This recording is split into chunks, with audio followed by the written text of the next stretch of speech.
ഇതാ പിടിച്ച മക്കളെ, ഒരു മിനിറ്റിൽ ഒരു ചോദ്യം. നമ്മുടെ ന്യൂക്ലിയർ എന്ന് പറഞ്ഞ ചാപ്റ്ററിലെ ഒരു അടിപൊളി കിടിലൻ ക്വസ്റ്റ്യൻ ആണ്. നമുക്ക് നോക്കിയാലോ? Yes, calculate the binding energy of calcium 2040 from the following data.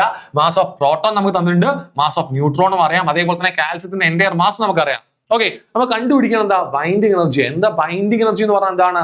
Mass ഡിഫക്റ്റിന് corresponding ആയിട്ടുള്ള എനർജി അല്ലേ? സോ ആദ്യം നമുക്ക് എന്താ പറയണം? മാസ് ഡിഫക്റ്റ് ആണ് അല്ലേ? സോ എങ്ങനെ നമ്മൾ മാസ് ഡിഫക്റ്റ് കണ്ടുപിടിക്കുക?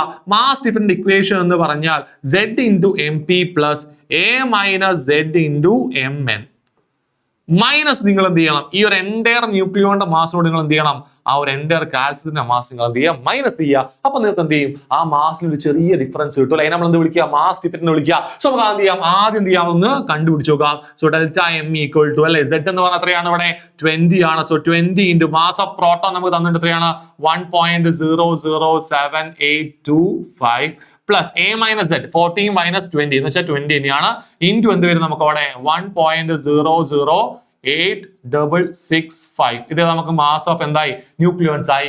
മൈനസ് നിങ്ങൾക്ക് എന്ത് ചെയ്യാം? അവിടെ മൈനസ് നിങ്ങൾക്ക് എന്ത് ചെയ്യാം? നേരെ നിങ്ങൾ എന്ത് വാല്യൂ ഇതാ 39.962589 ചെയ്യാം. സോ ഇത് നിങ്ങൾ ചെയ്ത് കഴിഞ്ഞാൽ നിങ്ങൾക്ക് എന്ത് കിട്ടും? അവിടുത്തെ മാസ് ഡിഫക്റ്റ് കിട്ടും. സോ നിങ്ങൾ ചെയ്ത് കഴിഞ്ഞാൽ നിങ്ങൾക്ക് ഏകദേശം കിട്ടാൻ പോകുന്ന മാസ് ഡിഫക്റ്റ് എന്ന് പറഞ്ഞാൽ 0.367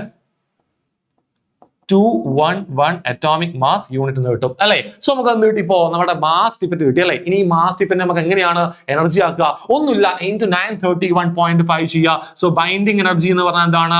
മാസ് ഡിഫക്റ്റിനോട് കൂടി 0.367211 കൂടി നിങ്ങൾ എന്ത് ചെയ്യുക?